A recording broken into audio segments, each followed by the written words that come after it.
Hey guys, welcome back to the channel. I got my good friend Allan here, and Al has a 94 GT convertible with the 5-liter in it, 5-speed. What's going on with the car, Al?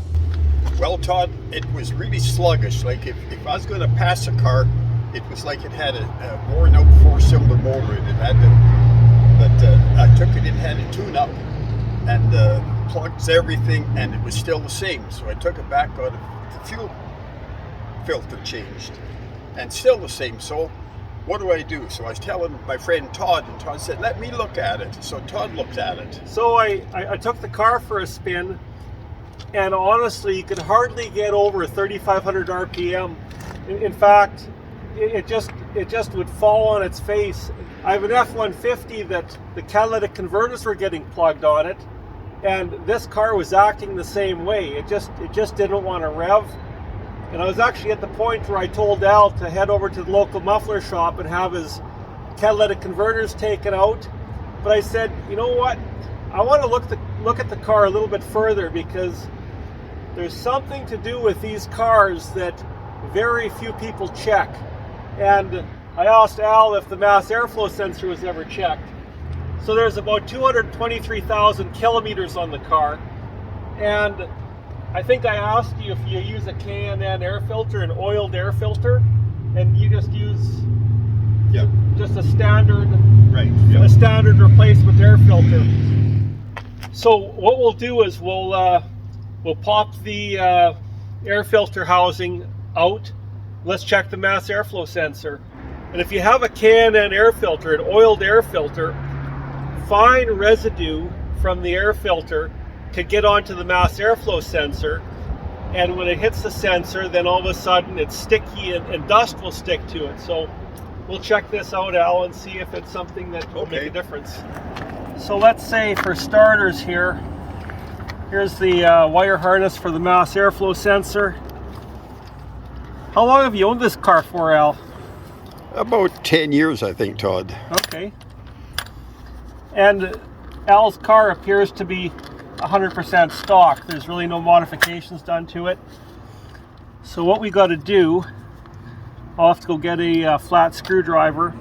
I unclipped this part of the housing from the air cleaner area. It's going to take one hose clamp off. That's about it. Either a flat screwdriver or a 15/16 or 8mm would do it.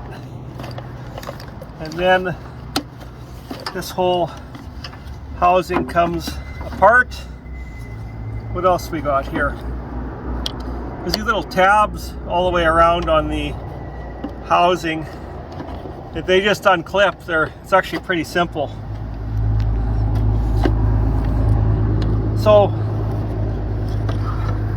basically that comes apart. There's our mass airflow sensor. They have a screen in the front. Now let's go a little step further. I've got a T20 socket, or a T20 Torx head. Just pop this out. Make sure we put that where we don't lose it. One more to go. Yeah, it's got the tamper-proof end in it as well. Actually, I'm going to pop this off as well. So literally it's taking us 5 minutes to pull this apart. Not bad at all. So there's these two elements. They're exposed to the airflow, so the airflow hits it this way. This element was really dirty on Al's air meter. We'd actually cleaned it already, but here's a photo of what Al's air meter sensor actually looked like. And so what's happening is, when the air hits this little element, if it's caked up with junk on it, then it's sort of being insulated. Because what happens is voltage goes through here, and when the air goes over it, it changes the resistance of that wire, and it tells the computer how much air is coming into the engine. So it says, okay, there's lots of air going over this. We're gonna have to give it more fuel, change the fuel delivery curves. It gives lots of information to the computer. So if it's covered with dirt, then there's all this air coming in, and the car is saying, the computer's telling the car, well, why do you want more fuel? Why do you want us to start performing? Because we don't feel anything coming in. So when you clean that little sensor off, that makes a world of difference. So I cleaned this sensor for Al. I took his car for a spin. It was like a total different car. So Al, when we went south on the highway and I was driving your car and I asked you, is it all right if I go through the gears? What did you think when we turned around and tried it out?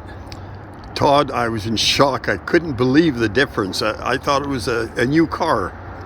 It literally was like a total different car, and I think Al told me that it's blowing his mind because it was so good. And exactly, that just goes to show how there's $0 things that you can do to your car to make it run nice. And here's a car that was always serviced. It had always had a good air filter on it, but just because it's a 1994 and over time, these can get dirty. It can just get those microscopic particles going through the filter and building up. That alone can give you a couple tenths of a second in the quarter mile. So Al, after we cleaned it, what did it do for your gas mileage? Well, when I first got the car, I'd go from Winnipeg to York in one tank of fuel. And before you fixed it, I would go from Winnipeg to Burden and I had the fuel up there. Oh wow, that's actually quite a difference. An awful lot of difference, yeah. So fuel economy, performance, and you know, at a car this age, I don't think even the check engine light wasn't even on. No. So it just goes to show that these cars aren't as sensitive as newer cars. So there you have it, guys, a $0 fix, increased fuel economy, increased performance by a long shot, plus you know your car's running right. So here's an up close shot of what it takes to clean a mass airflow sensor. You pop the screws out. On most cars you could leave the body of the air meter still on the vehicle. You take the sensor right off. It might be a couple Phillips screws, Torx head or Allan head screws. And I like to take some sensor safe cleaner. I like to spray it on the end of a Q-tip. You could also spray the sensor itself if it's just some very light buildup. But just looking up close here, just take your Q-tip and so gently clean any residue. If you spray it, it might clean it, but if there's any amount of larger buildup, you want to take, I like to use a Q-tip and just gently get the amount of dirt off. And then you could spray it again with just the stream, just to get any other light residue off. And once again, check out the picture of how Al's air meter looked. It was really filthy. You think about it, it's a 28-year-old part. So it's got 28 years of microscopic particles building up on it. And it just got to the point where the car started acting differently. Hope this helps you out. Just sensor safe cleaner, a Q-tip, and a couple minutes of your time. And thanks for bringing your car by, Al. You're welcome, and thanks for fixing, Todd. You're Mr. Mustang. If it wasn't for you, I don't know where I would be. Well, I try. I'm just glad it worked out, and I'm glad you didn't have to replace the catalytic converters because that's obviously expensive. Yeah. But yeah, thanks for watching, guys. And there's another quick little video to